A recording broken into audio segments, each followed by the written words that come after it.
अस्सलाम वालेकुम, आप देख रहे हैं टीवी 49 न्यूज यूके और मैं हूं मुनीर पीरजादा।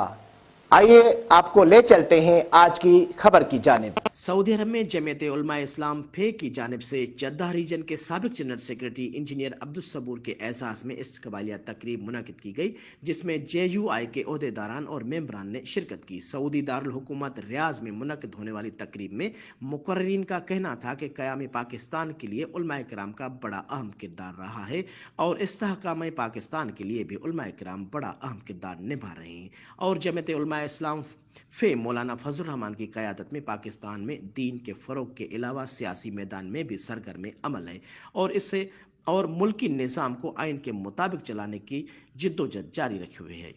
मुल्क व कौम के बका कुरान और सुन्नत पर अमल करने से है और हमारा आइन तमाम इकाइयों के हुकूक को तहफ़्फ़ुज़ देता है, इसलिए इसका मुकम्मल नाफिजुल अमल होना ज़रूरी है। इस्तकबालिया तकरीब में रियाज रीजन के ओहदेदारान ने जद्दे के साबिक जनरल सेक्रेटरी इंजीनियर अब्दुल सबूर को खुशामदीद भी कहा। तकरीब से मौलाना अब्दुल हकीम ज़ीचानी, मौलाना हबीबुल्लाह कुरैशी, हाफिज़ ज़ाकिर जस्बी समेत दीगर ने भी इज़हार ख्याल किया।